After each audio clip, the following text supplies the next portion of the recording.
Hello, my people. You see, after that first video I made, explaining in a very concrete and brief details on how the Anioma people were betrayed by their brother that lives across the Niger Bridge, across the River Niger, how they were betrayed during the war, and how they were ceded to. I got a lot of message, from so many concerned, stakeholders saying that, okay, come on, why are you talking like this? Don't forget that the war was not even an Igbo, it was not actually caused by by them. It was caused, that the war was caused by the coup led by a person from Anioma State. So in other words, they are trying to say that it was Kaduna Nzogu who caused the war, who actually came up with the idea that led to the war, that caused that massacre. But they did not blame it on the people, that they suffered it. After all, we didn't cause it, you people caused it. Listen, let me tell you something. You see, an Igbo man is this kind of person that he opens his eyes and sees other people kill his brother. He doesn't say anything as long as it does not affect him.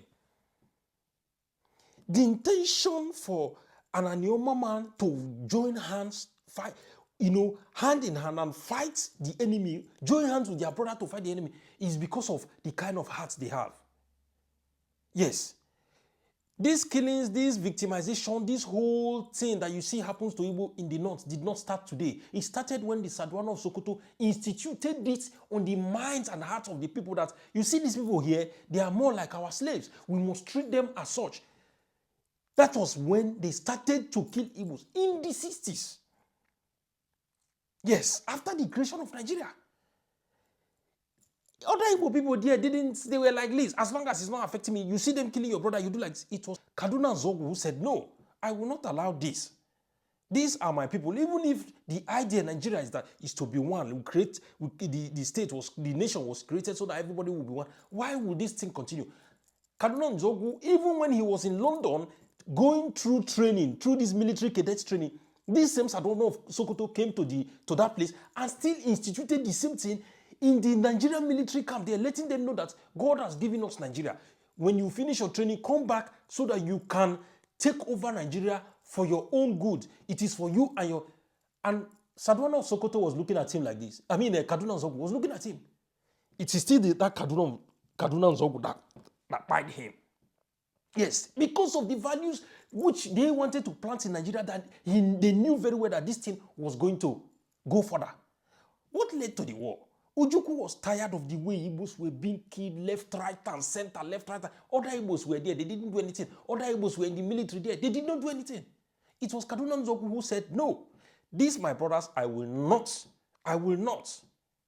stop it. I will not allow this thing to continue. And then he did something about it.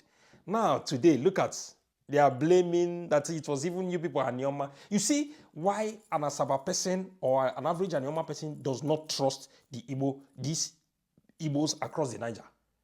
And I will tell you something. Anioma people trust only two people. And if you reason like these two people, believe me, there will be no problem. And these two people are Ojukwu and Nnamdi Kanu. These are the people you are very sure that there will be no betrayal. When they were doing the Biafra movement and everything, I hope you know that Asaba is another very strong location for Biafra agitation, for Biafra movement. I hope you know that. Why is it that now when it comes to the state creation, they are doing like this, but when it comes to Biafra, they stand firm? Why? Have you reasoned about that? Because what you people did to them, you have still not apologized. There is the fear that you are only trying to harness the land for your own benefit. Do you know that Anioma will be the biggest state, if created, bigger than any state in the Southeast? I hope you know that. Look at this map here. This is the map of Anioma. I'm not talking about the whole Delta State. I mean Anioma, which is Delta North, will be the biggest in terms of landmass, if created, will be bigger than any state in the Southeast. I hope you know that. Some of you who are crying over, that Anioma people rejected, you knew it. But because of the intention of trying to shield, you want to, sneakily get what you want. No, it does not happen that way. We all are Igbos. We know that. We understand that very well. But by the time that Joseph was sold out sold out to the people of Egypt, sold out to the hands of Potiphar, does not make him less of where he came from. He knows where he is from. But you see the intention of those his brothers that sold him out. That is what we are talking about here. Yes. Not until you apologize and retrace your step. Don't tell us what to do. Yes, we know where we came from. We will go back to where we come from. But if it does not happen, you think that, oh, whatever happens, it doesn't matter. They should be there. Let me tell you, we joining Southeast does not favor us. Rather than it just gives us that sense of achievement that we are with our brothers. But economically, it does not favor us. Let me tell you now, if you do not know. If you talk about technology and everything, we can still do it there. We can still build another Onitsha in Asaba. I hope you know that Asaba is closer to the Warri seaport. I hope you understand that. Asaba is closer to the Warri seaport than Lagos. So the point I'm trying to make here is that if the Anioma remains in Delta State or in the South region, it favors them more than being with their own brothers. I'm not trying to discourage them moving, but the intention is my own. That is my own concern. These people do not intend to suffer what they suffered before in several ramifications, several times. They don't want to. Yes, we are Igbos, 100%, but treat us like your brothers. Apologize for the ones you have done before.